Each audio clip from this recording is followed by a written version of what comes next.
इस वीडियो को लाइक करें, हमारे चैनल दशमलव को सब्सक्राइब करें और बेल आइकन को दबाएं।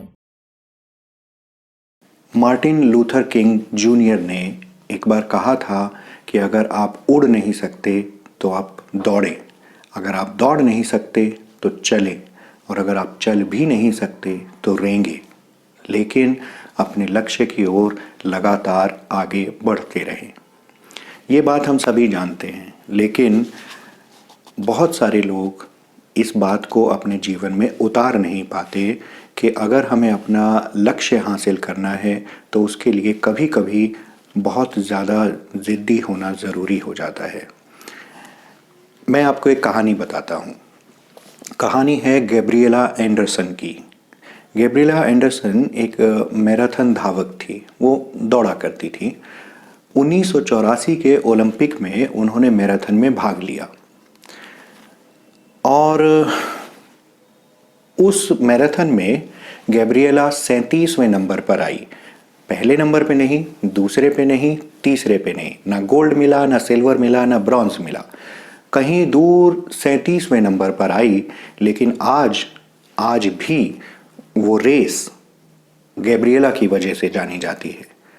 लोग नहीं जानते कि उस रेस में गोल्ड मेडल किसको मिला था, लेकिन गैब्रिएला ने जिस तरीके से वो रेस पूरी की थी, उसकी वजह से वो रेस हमेशा हमेशा के लिए अमर हो गई। उस दिन जहाँ ये प्रतियोगिता हो रही थी, गर्मी बहुत ज़्यादा थी और सारे जो रनर्स थे वो परेशान थे गर्मी से। गैब्रिएला को भी गर्मी बहुत सता रही थी, टेम्परेचर बहुत ज़्यादा होता जा रहा था, उनका पसीना बहुत ज़्यादा निकल रहा था। और फिर हुआ ये, जो कि होना नहीं चाहिए लेकिन अब चीज़ें हो जाती हैं, कि उनका शरीर जो है वो डिहाइड्रेटेड हो गया, उसके अंदर पानी की कमी हो गई और इसकी वजह से उन्हें रुकना भी पड़ा एक जगह। लेकिन गैब्रिएला ने ये जिद ठान रखी थी कि दौड़ तो पूरी करनी ही है। इसके बाद गैब्रिएला लगातार चलते चलते, दौड़ते दौड़ते आगे बढ़ती ही रही। बाकी सारे धावक जो थे उनसे आगे निकल चुके थे और वो जानती थी कि अब वो रेस को किसी भी हालत में जीत नहीं सकती। लेकिन उन्होंने ज़िद की थी अपने मन में कि रेस जीते ना जीते, लेकिन रेस पूरी करनी ज़रूरी है। तो इसी तरह से गैब्रिएला आगे बढ़ते बढ़ते स्टेडियम में पहुंची। होता क्या है कि मैराथन चूँकि बहुत लंबी रेस होती है, तो इसलिए वो मैराथन शुरू कहीं से होती है और आखिर में वो जो रनर्स होते हैं वो स्टेडियम में दाखिल होते हैं और आखिरी कुछ मीटर्स वो स्टेडियम में जनता के सामने पूरा करते हैं। तो गैब्रिएला जब स्टेडियम में दाखिल हुई तो उनकी हालत इतनी ज़्यादा बुरी थी कि वहाँ जो हज़ारों की संख्या में लोग बैठे थे, दर्शक बैठे थे, वो एकदम सकते में आ गए कि इसको क्या हुआ। उनके पाँव अकड़े हुए थे, उनकी जो मांसपेशियाँ थी वो खिंची हुई थी, वो एक तरफ को झुक कर चल रही थी एकदम लड़खड़ाते हुए। लग रहा था कि किसी भी पल वो गिर जाएंगी।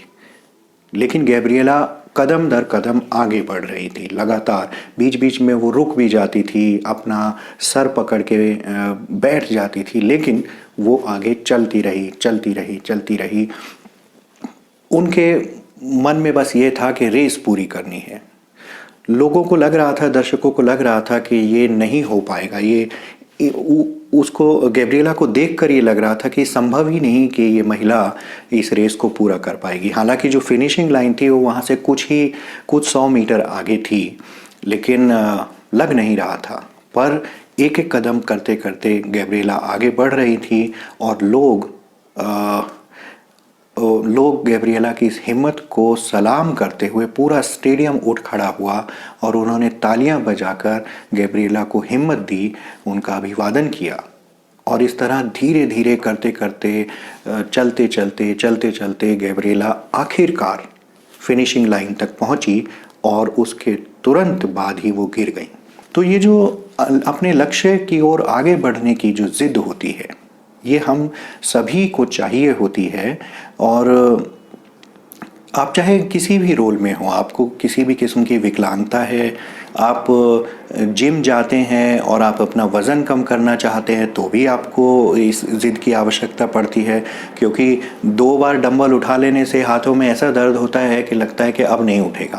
पर एक ज़िद चाहिए होती है, लगातार लगातार आप अपने लक्ष्य की ओर आगे बढ़ें, चाहे आपके रास्ते में कितनी भी कठिनाई आए, आपको कितना भी कष्ट सहना पड़े, लेकिन अपने लक्ष्य के ऊपर निगाह बनाकर रखिए और आगे बढ़ते रहिए। चाहे आप स्टूडेंट हैं, अगर आप स्टूडेंट हैं तो आपको बहुत बार ऐसा लग सकता है कि मैं थक गया हूँ, मुझे नींद आ रही है, या मैं परीक्षा का समय है लेकिन मैं कोई फिल्म देख लेता हूँ या दोस्तों के साथ बाहर घूमने चला जाता हूँ।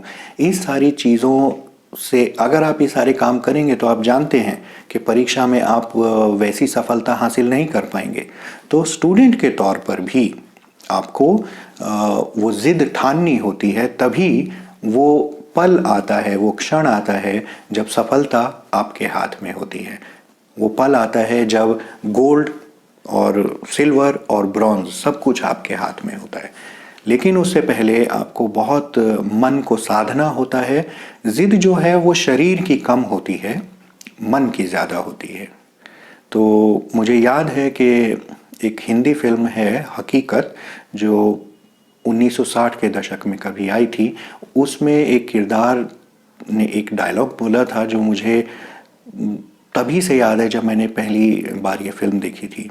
तो उसमें था ये कि हमारे फौजियों की, भारत के फौजियों की एक टुकड़ी कहीं पहाड़ों में गुम जाती है और वो भूखे प्यासे थके हारे, वो लड़ाई चल रही थी तो वो घायल भी थे, तो वो बहुत ज़्यादा बुरी अवस्था में आ गए थे और ऐसा लग रहा था कि सभी जो है मर जाएंगे, कोई उन्हें ढूंढ नहीं पाएगा, उन्हें मदद नहीं मिल पाएगी और वो सब मर जाएंगे। लेकिन फिर भी उन्हें आगे तो बढ़ना ही था, क्योंकि अगर वो एक जगह बैठ जाएंगे तो कोई तो उनको ढूंढने आ नहीं रहा था। उन्हीं को चलते चलते चलते चलते ऐसी किसी जगह पहुंचना था जहां उन्हें मदद मिल सके।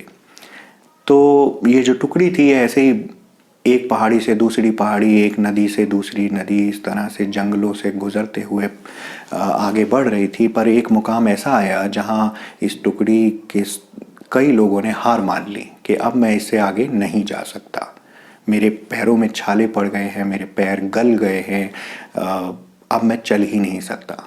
तो ऐसे में मुझे याद है कि उस पार्टी के जो लीडर थे, जिनका किरदार बलराज साहनी ने निभाया था, उन्होंने एक बात कही थी कि शरीर हार नहीं सकता जब तक कि मन हार ना माने। तो आपका शरीर नहीं हारता है, आपका मन हारता है। यूं भी कहा जाता है कि मन के हारे हार है, मन के जीते जीत। तो मन अगर दृढ़ रहेगा, मन में अगर जिद रहेगी, तो आप अपने किसी भी कठिन से कठिन लक्ष्य को हासिल कर ही लेंगे। तो आज से ही कोई तो चल जिद फड़िए, डूबे तरिए या मरिए। मरने की आवश्यकता नहीं है। जिद भी हमको दिमाग के साथ ठाननी चाहिए कि हम बिल्कुल अपनी क्षमता की सीमा के आखिरी छोर तक जाएंगे। ये जिद होती है। जिद का मतलब ये नहीं होता कि आप अपनी क्षमता के आखिरी छोर को क्रॉस कर जाए, ऐसा नहीं है। लेकिन वो आखिरी छोर तक जाना अपने आप में बहुत मुश्किल होता है और वही मुश्किल काम आपको करना चाहिए, करके दिखाना चाहिए। मेरे साथ बने रहिए। अगले वीडियो तक के लिए नमस्कार।